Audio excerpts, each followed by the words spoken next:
I have a story to tell you. And that story, after telling you this story, your life is going to change for good. And this story is not for everyone. This story is for those facing rejection or had faced rejection before, or right now facing rejection, maybe in your family or where you work. Maybe people don't like you because of who you are, or because of where you belong, or because of what you do. You are facing rejection. And that story is about a man called Barnabas. You know, many of us don't know about this man because he did not write any book in the Bible. The name Barnabas is a Greek name which means son of encouragement. Son of encouragement. From the first reading, we see that Saul just came from his missionary work. He came to join the disciples, but the disciples were afraid. Why were they afraid? They were afraid because they have heard about what Saul did to the disciples. But in this case, the disciples needed someone to testify on behalf of Saul. And Barnabas was there. That is why he's called the son of encouragement. And what did Barnabas say? He told the disciples that this man you see here had seen the Lord, and the Lord had spoken to him. This man is no more Saul. You have to accept him. And the disciples believed in Barnabas, in what he said.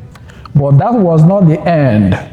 We also know that when Paul and Barnabas, and also there was a man called Mark who wrote the Gospel of Mark. After they went for the first missionary journey, they came back, and Paul said to Barnabas, from now on, we're not going to go to any missionary work with Mark. But Barnabas said no. Barnabas took Mark, and Paul took Silas, and they separated.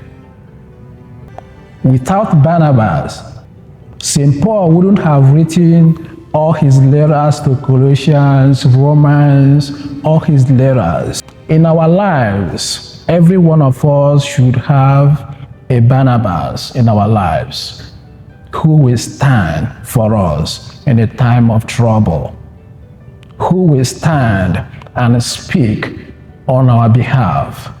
The question we should ask ourselves is, who is the Barnabas in our lives?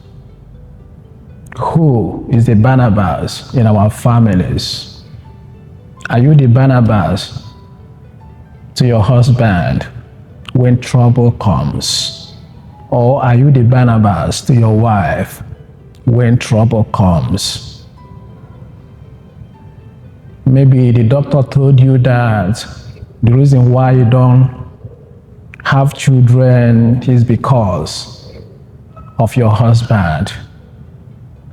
Maybe your husband is impotent, or you yourself, and you begin to complain. You begin to tell everyone about that.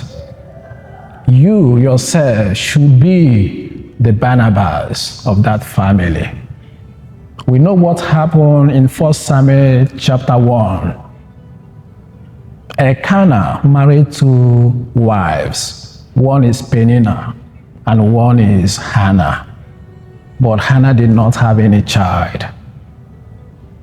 Maybe the doctor told Hannah that the problem is from her or her husband. But Hannah did not want to listen. What Hannah did was, Hannah kept on going to Shiloh to pray to the Lord. And what happened? God answered her prayer, and Samuel came. We should be Barnabases in our lives, in where we walk. In our churches, we should be Barnabases. And that comes to the name Barnabas, meaning the son of encouragement. You know, many times we try to look for maybe where help will come, or someone that will be our Barnabas, but at the end of the day, we won't be able to find someone. Because Barnabas is the son of encouragement, which means Holy Spirit is the father of Barnabas. Holy Spirit is encouragement. And we see that in the first reading, at the end of the first reading, it says that the reason why the disciples multiplied, why they grew, is because the Holy Spirit was their consolation.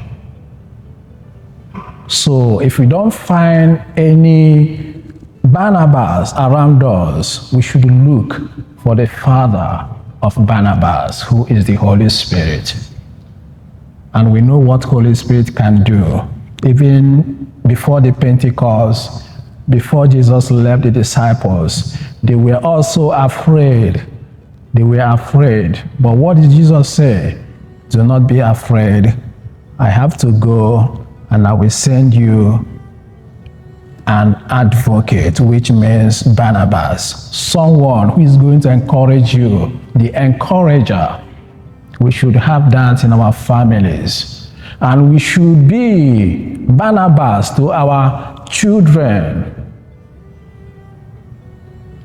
We should be Barnabas to them. Don't look at what they have done against you. Don't look at what they have committed against you, just like Saul. We should be Barnabases in our lives. And may God help us to be the Barnabases of our time. May God bless you.